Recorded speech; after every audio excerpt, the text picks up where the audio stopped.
నమస్తే అండి. ఈరోజు మనం ఒంగోలు దగ్గర శ్రీనివాస దాస్ గారు మన వీడియోలు చూసి మనని ఇన్వైట్ చేయడం జరిగింది. ఇక్కడ టెంపుల్కు ఒకసారి మన వాస్తు కరెక్షన్స్ ఉంటే టెంపుల్ ప్లస్ వాళ్ళ రెసిడెన్స్ కూడా చాలా చక్కటి కన్స్ట్రక్షన్ ఇక్కడ చేస్తూ ఉన్నారు. ఇక్కడ ఎప్పుడు రెగ్యులర్గా వీళ్ళ గోశాల కూడా ఉంది. రెగ్యులర్గా గోసేవ చేయడమే కాకుండా ఇక్కడ చాలామందికి అన్నదానం కూడా చేస్తూ ఉంటారు. ఈ ఒంగోలుకు వచ్చిన వారు ఈ రాధాకృష్ణుల టెంపుల్ దర్శనం చేసుకొని ఈ గోసేవలో సేవ చేసుకొని తరించి మీరు మరింత ఈ టెంపుల్కు కానీ ఈ గోసేవకు కానీ మీ యొక్క విరాళాలు ఇచ్చి ఈ టెంపుల్ యొక్క నిర్మాణానికి మీ వంతు పాత్రదారులుగా మారాలని నేను కోరుకుంటున్నా. ఇక్కడ మనం చేసే మార్పుల వల్ల ఇది ఈ చుట్టుపక్కల 100 గ్రామాలకు ఒక అద్భుతమైన టెంపుల్గా, ఒక గోశాలగా, ఇక్కడ ఒక అద్భుతమైన నిర్మాణానికి నేను రావడం నా యొక్క అదృష్టంగానే భావిస్తా ఉన్నా. నేను వచ్చిన తర్వాత ఇది కలకలలాడాలని, ఈ చుట్టుపక్కల ఎంతోమంది ఇక్కడికి వచ్చి ఈ రాధాకృష్ణుల బ్లెస్సింగ్స్ తీసుకొని వాళ్ళు ఈ రాధాకృష్ణుల కృపకు పాత్రలు కావాలని కూడా నేను మనస్ఫూర్తిగా కోరుకుంటున్నాను. గురుజీ చాలా సంతోషం. సంపత్ కుమార్ గారు చాలా చిన్న వయసు. నేను సహజంగా వాస్తు పండితులు అంటే చాలా తల పండిన వాళ్ళు, గడ్డం, చాలా రుద్రాక్షలు ఎన్నో ఉంటాయి. వారు చూస్తే చాలా చక్కగా చిన్న వయసులో ఆయన వీడియోలు నేను ఎంతోమందికి ఫార్వర్డ్ చేశాను, చూశానండి. చాలా విశ్లేషణ కూడా ఎలా ఉంటుందంటే పసిపిల్లవాడికి అరటిపండు వచ్చి పెట్టినట్టు ఏదో డీప్గా శాస్త్రాల్లోకి పోయి పెద్ద వచనాలు అవి కాదండి, టప్పును చూడంగానే వెంటనే కనిపెట్టి ఇది అని చెప్పి అలాంటి వారు ఈ సమాజానికి ఎంతో అవసరం. ఇవాళ ప్రస్తుతం ఉన్నటువంటి పరిస్థితుల్లో కడుతున్నారు, కోట్లు పెట్టి లక్షలు పెట్టి కట్టేవాళ్ళు ఉన్నారు బిల్డింగులు, ఎంతోమంది దేవాలయాలు కూడా కడుతున్నారు. కానీ వాస్తు శాస్త్రం అనేది చాలా గొప్ప శాస్త్రం.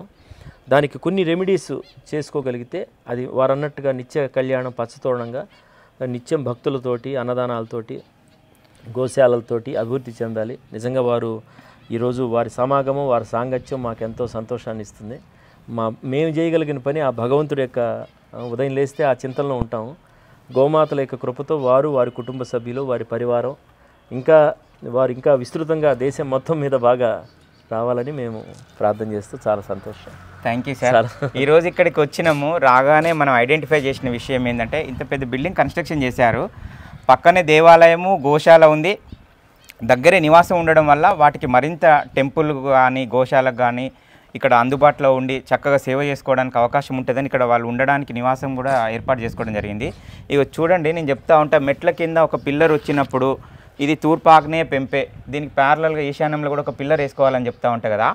చూడండి, ఇక్కడ మెట్ల కింద క్యాంటిలివర్ భూమి మీద మెట్లు కాకుండా దీనికి సపోర్టు భూమి మీదకి పిల్లర్ వేసుకున్నారు. ఇప్పుడు ఏమైంది, ఇది ఆగ్నేయ పెంపు అయిపోయింది. దీనివల్ల మనకు పని పెండింగ్ అయిపోతూ ఉంటుంది సార్. ఇది వాస్తవంగా ప్రాక్టికల్గా కొన్ని 100 ఇళ్ళు చూసినాము. పని పెండింగ్ కావడానికి ప్రధాన కారణం ఇది. ఒకసారి చూపించి ఇట్లా. మళ్ళీ ఇంకోటి ఏంటంటే ఇట్లా కింద బీమ్ కూడా తీసుకున్నాం కనెక్టివిటీ. అంటే అక్కడ ఆగ్నేయ పిల్లర్ ఇల్లు అక్కడి వరకు అయిపోయింది, దాని కంటిన్యూటీ బీమ్ ఇవ్వడము ప్లస్ ఇక్కడ పిల్లరు ఈ కనెక్టివిటీ ఇవ్వడం ఎలివేషన్ కోసం ఇక్కడ దాకా పెంచుకోవడం జరిగింది. ఇది ఏమైందంటే కన్స్ట్రక్షన్కి ఆగ్నేయ పెంపే వరకు పని బ్రేక్ అయిపోతుంది. సహజంగా అయితే ఇది లేకుండా ఉంటే నో ప్రాబ్లం. ఈ క్యాంటిలివర్ బీమ్, ఇది క్యాంటిలివర్ బీమ్, ఇది ఇట్లా వచ్చింది. నేను పదే చెప్తా ఉంటా కదా, ఆ బీమ్ వర్క్ ఇదే క్యాంటిలివర్ బీమ్. ఇది ఈ బీమ్ మీద మెట్లాగినప్పుడు ఆగ్నేయం పెరిగినట్టు కాదు, ఇది వచ్చి కంటిన్యూ భూమి మీద ఉన్నప్పుడు ఆగ్నేయ పెంపు అవుతుంది. ఇప్పుడు క్యాంటిలివర్ బీమ్ మీద వచ్చి ఆ క్యాంటిలివర్ బీమ్ మీదకి వెళ్ళి ఇట్లా నుంచి వచ్చి మెట్లు అక్కడ భూమి మీద ఆగుతాయి కదా సార్. ఇక్కడ చూడండి గురువు, ఇక్కడ ఆగినప్పుడు ఏమైందంటే ఇల్లు మొత్తానికి ఇది తూర్పు మధ్యస్థానం పెంపు అనమాట. ఇంటికి ఇది తూర్పు మధ్యస్థానంలో పెరిగినట్టు. అట్లా క్యాంటిలివర్ బీమ్ మీదకి వెళ్ళి వచ్చి ఇక్కడ తూర్పు మధ్యస్థానం పెరిగినప్పుడు దోషం లేదు. అదేలేండి, ఇప్పుడు తూర్పు ఆగ్నేయ పెంపు అయిపోయింది. భూమి మీదకి ఇచ్చి కింద కూడా మళ్ళీ ఆ కనెక్టివిటీ చేశారు చూడు, అక్కడ పిల్లర్కు ఈ పిల్లర్కు భూమి మీద పెరిగింది. అంటే అర్థం ఇక్కడ నుంచి దక్షిణం వాళ్ళు ఇక్కడ దాకా కౌంట్. నేను చెప్పేది ఏంటంటే ఇప్పుడు మీరు అక్కడ ఆగ్నేయం, ఇది మెట్లు, ఇగో అదేలేదు సార్ మెట్లు గురువు గారు ఇట్లా ఉన్నాయి, ఇక్కడ పిల్లర్ వచ్చింది, ఇక్కడ బీమ్ కనెక్టివిటీ కూడా ఇచ్చారు కింద మళ్ళీ. అవును, సేమ్ నేను ఏమంటున్నా అంటే దీనికి ఇట్లా దారం వేసుకొని ఇక్కడ పిల్లర్ వేయాలంటున్నా ఇట్లా. ఓకే, ఇక్కడ పిల్లర్ వేసినాక కూడా ఈ కనెక్టివిటీ దీనికి ఒకటి బీమ్ ఇచ్చారు కాబట్టి దీనికి కూడా కనెక్షన్ ఏంటంటే గోడ పెట్టాలి ఇట్లా ఒక చిన్నది. ఇంటిని అంటు పెట్టి ఉత్తర వాయువ్యంలా ఈ టాయిలెట్స్ అనేది కట్టిరు. ఇల్లు ఎప్పుడు కానీ స్క్వేర్ ఆర్ రెక్టాంగిల్ ఉండాలని పదే నా వీడియోలో చెప్తా ఉంటా. అది సెపరేట్, టాయిలెట్ సెపరేట్ ఉండాలి. ఈ ఇంటికి వీళ్ళు ఏం చేశారంటే టాయిలెట్స్ అంటుపెట్టి కట్టిరు. అట్లా కాకుండా ఇది గ్యాప్ ఉండాలి, ఇట్లా అంత గ్యాప్ ఉండాలి. అంటే రెండింటి మధ్యలో వాటర్ ఫ్లో ఉండాలి. రెండింటి మధ్యలో మీరు ఏం చేసారు, జస్ట్ ఒక అట్ట పెట్టిరు, ఇది గ్యాప్ అని మీరు అనుకున్నారు. అటువైపు ఇదిలో థర్మోకోల్ పెట్టారు. ఈ థర్మాకోల్ అట్టలు పెట్టడం వల్ల ఎలాంటి ఉపయోగం ఉండదు. రెండింటి మధ్యలో వాటర్ ఫ్లో అటు ఇటు ఉండాలి. దీనికి సెపరేట్ కూడా, దీనికి సెపరేట్ ఒక బాక్స్ లాగా ఉండాలి. ఇప్పుడు దీని కిందనే ట్యాంక్ కట్టారండి. ఇక్కడ నుంచి ఎక్కడ దాకా వచ్చింది ఇది ట్యాంక్? Septic tank. ఇది ఇది ఇది ఇది మొదలు ఎక్కడ దాకా ఆ చివరి దాకా పోలా. ఇది కూడా ఉత్తర వాయువ్యంలో సెప్టిక్ ట్యాంక్. ఉత్తర వాయువ్యంలో ఇంటిని అంటు పెట్టుకొని రూము, ఉత్తర వాయువే పెంపు. ఈ రూమ్ కింద సెప్టిక్ ట్యాంకు, ఉత్తర వాయువ్యంలో గొయ్యి. ఈ రకంగా కూడా మన గ్రోత్, ఈ యొక్క పని అన్నీ అయిపోతాయి. ఇంకా ఉల్టా మనకు చికాకులు, మనం అనుకున్న పని సక్సెస్ కాకపోవడము, మనకు వచ్చే అమౌంట్ బ్రేక్ కావడము, ఇంకా మనకు మీరు ఇంకా కొంచెం డివోషన్లో ఉన్నారు, టెంపుల్ ప్రెమిసెస్లో ఉన్నారు కాబట్టి, లేకపోతే ఇది లీగల్ ప్రాబ్లమ్స్ తీసుకొస్తాయి. దీనివల్ల కోర్టు కేసులు, గొడవలు కూడా వస్తాయి. సహజంగా చాలా చోట్ల వాయువ్యంలో గుంట తీయాలి. వాయువ్యంలో అంటే అక్కడ కాదు, ఈ మిడిల్లో తీయాలి. ఇక్కడ విండోకి ఎదురుగా ఈ భీమ్ ఉన్నది కదా, ఈ భీమ్ పడకుండా ఇక్కడ తీయాలి మిడిల్. అంటే ఇల్లుకు ఉత్తర మధ్య స్థానంలో నుంచి కొంచెం మీది భాగం అట్లా. అంటే ఇక్కడ ఉండద్దు, అది సెపరేట్, ఇది సెపరేట్. అదే అదే అదే పేరు ఎవరి పేరు మీద ఉంది అనేది కాదు. అర్థమైంది. టెంపులే దీని ప్రెమిసెస్, మన నివాసం ఉండేది టెంపుల్ కు టచ్ ఉండకూడదు. అదే అర్థమైంది. ఈ గ్యాప్ చేసేసి టెంపుల్ సెపరేట్ చేయాలి, అసలు టచ్ ఉండకూడదు. ఆ సెపరేట్ ఉన్నప్పుడు మనకి ఇంకింత టెంపుల్ ఫేమస్ కావడానికి కూడా మనకు ఉపయోగపడుతుంది. ఓకే, భగవంతుడు మేము అనుకోవడం కృష్ణుడే మిమ్మల్ని కలిపాడు మమ్మల్ని. Okay, thank you sir. Sampath Kumar, okay, దాదాపుగా నేను, మా బంధువులు కానీ చుట్టాలు కానీ, మాకు తెలిసినటువంటి చాలా ఇళ్ళు చూశాను నేను. ఇదే ప్లేస్లో ప్రతి ఇంట్లో కూడా భార్య భర్తల మధ్యలో కమ్యూనికేషన్ గ్యాప్, గొడవ ఈడ గొయ్యి ఉండడం వల్ల. అది మరి అది దాన్ని శాస్త్రంలో లేకపోతే అసలు ఎవరు దాన్ని స్టార్ట్ చేశారు? అంటే మామూలుగా శాస్త్రంలో అసలు సెప్టిక్ ట్యాంక్ వ్యవస్థ గురించే లేదు. అసలు శాస్త్రం కనిపెట్టినప్పుడు సెప్టిక్ ట్యాంక్ లేవు. మీరు ఇక్కడ అర్థం చేసుకోవాల్సింది, ఋషులు మహానుభావులు ఎప్పుడైతే మనకు ఈ శాస్త్రము కనిపెట్టబడ్డదో ఆ రోజులలో సెప్టిక్ ట్యాంక్ వ్యవస్థలు చెంబు పట్టుకుని బహిర్భూమి అనేవాళ్ళు, బహిర్భూమికి చెంబు పట్టుకొని పోయేవాళ్ళు. బయట ఒకవేళ పెద్ద పెద్ద నిర్మాణాలు ఉంటే అక్కడెక్కడో పక్కన ఎక్కడో దూరంగా ఉండేది, బయటికి వెళ్ళిపోయేటట్టు పెడతారు.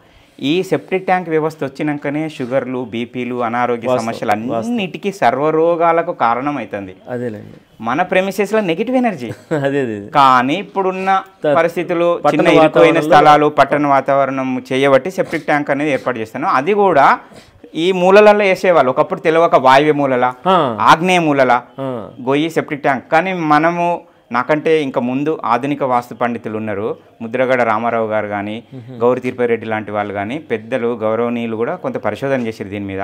ఆ తర్వాత నేను ఫీల్డ్ మీదకి వచ్చినాక కూడా గత 10-12 సంవత్సరాలుగా నేను సర్వే చేసిన దాని ప్రకారం నేను మన పరిశోధనలో తెలియని వాస్తవం ఏంటంటే, పూర్తి మూలలలో గొయ్యి ఉంటే నష్టం జరుగుతుంది. కాబట్టి ఉత్తర మధ్య స్థానంలో, తూర్పు మధ్య స్థానంలో మాత్రమే సెప్టిక్ ట్యాంకులు కొంత మెరుగైన ఫలితం ఉన్నంతలా, ఉన్న దానిలో బెటర్. ఈశాన్యంలోనేమో సంపులు, బోర్లు ఎట్లా లాభమో, మిగతాది ఏంటంటే తూర్పు మధ్యస్థానం లేదా ఉత్తర మధ్యస్థానం. మధ్యస్థానం అంటే కరెక్ట్ సెంటర్ లైన్కు కూడా వేయద్దు, సెంటర్ లైన్ నుంచి కొంచెం పై భాగం. వాస్తవంగా సెప్టిక్ ట్యాంకులు పేద కట్టుకో, జస్ట్ ఫిల్టరే మళ్ళీ బయటకు వెళ్ళిపోయి తట్టుగానే. అంత పెద్ద పెద్ద కట్టినవి కూడా లాభం చేయట్లేదు, చాలా నష్టం జరుగుతూ ఉంది. అట్లా ఎంతోమంది ఒక వెలిగిన వాళ్ళు నైరుతిలో సెప్టిక్ ట్యాంకులు, లేకపోతే వాయువ్యంలో సెప్టిక్ ట్యాంకులు, ఈశాన్యంలో, ఆగ్నేయంలో పూర్తి మూలలలో తోడుకొని, తెలియకను అనుభవించే వంతుంటేనో అట్లా తోడుకొని తర్వాత చాలా నష్టపోయి రోడ్డు పాలైన కొన్ని వందల ఇండ్లు మనం చూడడం జరిగింది. ఒక వెలిగిన వాళ్ళు కూడా ఆ ఇంటి మీదకి వెళ్ళి దేవాలయం మీదకి అట్లా అస్సలు అడుగే పెట్టకూడదు, చాలా తప్పు అది. ఆ పైన గోపురము ఎందుకు ఇస్తారు అనుకున్నారు మీరు? ఇది స్లాబ్ ఉంటుంది అందరి ఇండ్లు, టెంపుల్ మాత్రం పైన గోపురము, గర్భగుడి లాంటి గోపురం వస్తుందా? ఎందుకు అర్థం తెలుసా? దేవుని పైన నడక ఉండకూడదు, అది మెయిన్ ప్రధానంగా. అది అర్థమైందా? అది అలాంటి దానికి మనం మెట్లు పెట్టి దేవుని మీదకి ఎక్కద్దు. అసలు ఏదో నిర్మాణం అయిపోయిందంటే కథమేగా. అది ఎప్పుడైనా పెయింటింగ్ కోసమో నిచ్చెన వేసుకోవాలి, మళ్ళీ తీసేయాలి. రాధాకృష్ణులు ఉన్నారా, వెంకటేశ్వర స్వామి ఉన్నాడా, ఏ దేవుడైనా నైరుతి పెంపు వల్ల ఆ టెంపుల్ యొక్క అభివృద్ధి అయిపోతుంది. ఈ ఇంట్లో కూడా నష్టం జరుగుతుంది. కొన్ని వందల ఎవిడెన్స్ ఉన్నాయి. నైరుతి పెరిగిన దాన్ని కంప్లీట్ రిమూవ్ చేయాల్సిందే. ఓకే, కంపల్సరీగా. సార్ ఇప్పుడు ఏం జరిగిందంటే ఫస్ట్ గోపురం కట్టారండి అప్పుడు. ఓకే, ఇప్పుడు అది దాదాపు 22 అడుగులు ఉంది. ఓకే, ఇప్పుడు మందేమో ఇది మామూలుగా ఒక ఫ్లోర్ వేసి ఆపేసాం. భవిష్యత్తులో వేస్తాం తెలియదు. ఇప్పుడు ఈ డివైడ్ అయినప్పుడు ఇంకా దీనికి వాస్తు అసలు అది 2 అంతస్తు ఉన్నా ఇది 4 అంతస్తుల హైట్ ఉన్నా ఏం సంబంధం లేదు. డివైడ్ అయినప్పుడు గుడి ఫ్లోరింగ్ లెవెల్ కంటే మన రెసిడెన్సీ ఫ్లోరింగ్ లెవెల్ హైట్ ఉండాలి. సౌత్ వైపు భాగం మనది కాబట్టి దీనికంటే సౌత్ ఉన్నతంగా ఉన్నప్పుడు టెంపుల్ కు ప్లస్ పాయింటే. మన ఇంటికంటే టెంపుల్ డౌన్ ఫ్లోర్ లెవెల్ ఉన్నప్పుడు ఇంటికి కూడా ఉపయోగమే. Okay okay. అందరికి తెలియని విషయం ఏంటంటే పైన టాప్ లెవెల్ చూసుకోవడము రూఫ్ లెవెల్ చూసుకోవడం కాదు, నేల మీద ఎటు ఎత్తు ఎటు డౌన్ ఉంది అనేది ఇంపార్టెంట్. Okay okay. రాధాకృష్ణుల మందిరానికి మనం వచ్చాము. నేను చెప్తా ఉంటా మీకు, దేవాలయానికి తూర్పు సింహద్వారము తూర్పు గేటు ఉన్నప్పుడు ఆ సన్ రైజు ఆ పాజిటివ్ ఎనర్జీ ఆ శక్తి రిఫ్లెక్ట్ అవుతూ ఉంటుంది, లాభం జరుగుతూ ఉంటుందని.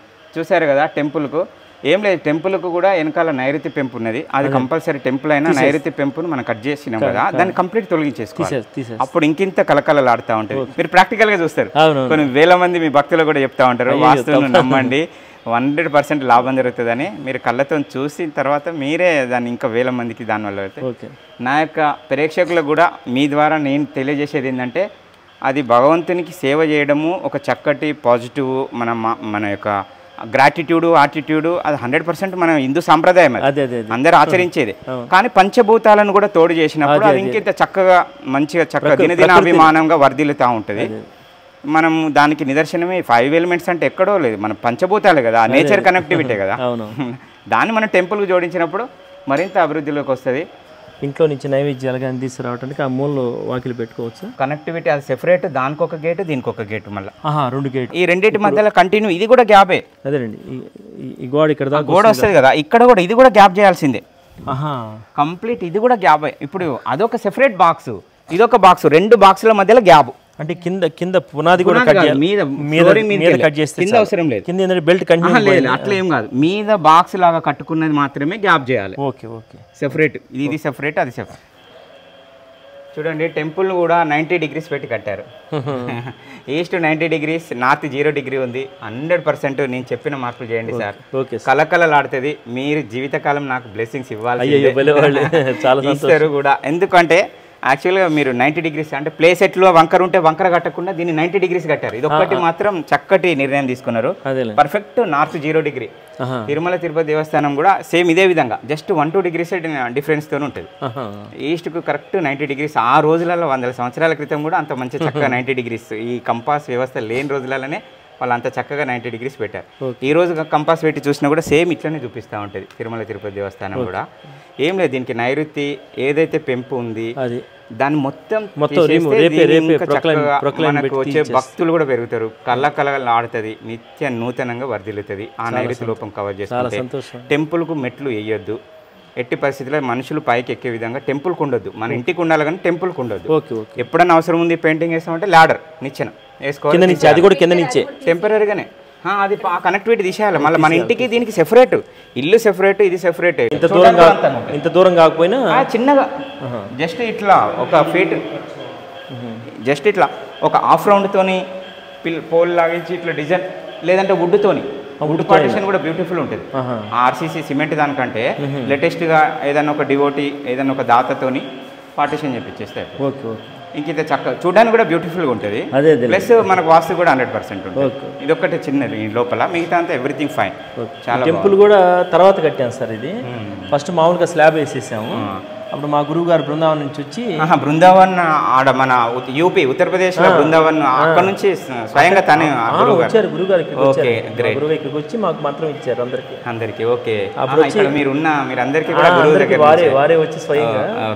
అప్పుడు వారు అన్నారు, నాయన ఇలా కాదు టెంపుల్ కన్స్ట్రక్షన్ చేయండి అంటే, అడుగు నుంచి కొండరాళ్లతో అంటే ఇట్లా పిల్లర్స్, ఇక్కడ పిల్లర్స్ అసలు వాడలేదండి టెంపుల్ వరకు. ఐరన్ గానీ ఏం వాడలా, ఆ కొండరాళ్లతోటి వేసి అక్కడి నుంచి మామూలుగా ఇలా. నేను చెప్తా ఉంటే కదా, ఒకసారి చూడండి టెంపుల్ కూడా ప్రదక్షిణ చేసే విధంగా ఆ ప్రెమిసెస్ అంటే గుడి లోపల కూడా ప్రదక్షిణ చేసే విధంగా పెట్టారు. ఇది చాలా అద్భుతమైన ఆలోచన, చాలా చక్కటి రిజల్ట్. మళ్ళీ కన్స్ట్రక్షన్ బయట కూడా మీరు ప్రదక్షిణ చేసే విధంగా ఉంది. ఎక్కువ మంది వచ్చినప్పుడు ఎక్కువ మంది, అదే బయట ప్రదక్షిణ, టెంపుల్ లోపల ప్రదక్షిణ, ఇది చాలా పాజిటివ్ ఎనర్జీ, చాలా మనకు మేలు చేసేది, చాలా లాభం జరిగే విధంగానే ఉంది. టెంపుల్ లోపల మాక్సిమం అన్ని పారామీటర్స్ యూజ్ చేశారు మీరు. ఏమున్నా బయట సరౌండింగ్ వాస్తు నైసర్గిక స్వరూపం అని చెప్తా కదా, అది సవరించుకుంటే మనం చక్కగా 100% కంపల్సరీ మనకు పాజిటివ్ రిజల్ట్ అనేది ఉంటుంది. రీసెంట్లీ కొత్త సంవత్సరంలో నేషనల్ అవార్డు వచ్చింది మనకు సెంట్రల్ మినిస్టర్ నుంచి. జాతీయ వాస్తు శిరోమణి అని సెంట్రల్ మినిస్టరు సుప్రీంకోర్టు జడ్జి చేతుల మీద అవార్డు తీసుకున్న తొలి తెలుగు వ్యక్తి నేను. నెక్స్ట్ ఈ నెల 31వ తారీఖు బాంబేలా క్వాలిటీ అవార్డు సెలెక్ట్ అయినాం. నవంబర్లో గ్రీస్ దేశంలో ఇంటర్నేషనల్ ఐకాన్ అవార్డుకు సెలెక్ట్ చేసారు నన్ను. గ్రీస్ దేశంలో యూరప్ కంట్రీలో ఇంటర్నేషనల్ ఐకాన్ అవార్డుకు నన్ను సెలెక్ట్ చేశారు తెలుగు 2 రాష్ట్రాల నుంచి. ఈ నెల 31వ తారీఖేమో బాంబేలో అవార్డు ఉంది. బాంబేలో ఇంటర్నేషనల్ క్వాలిటీ అవార్డు మన ఛానల్ సెలెక్ట్ చేశారు.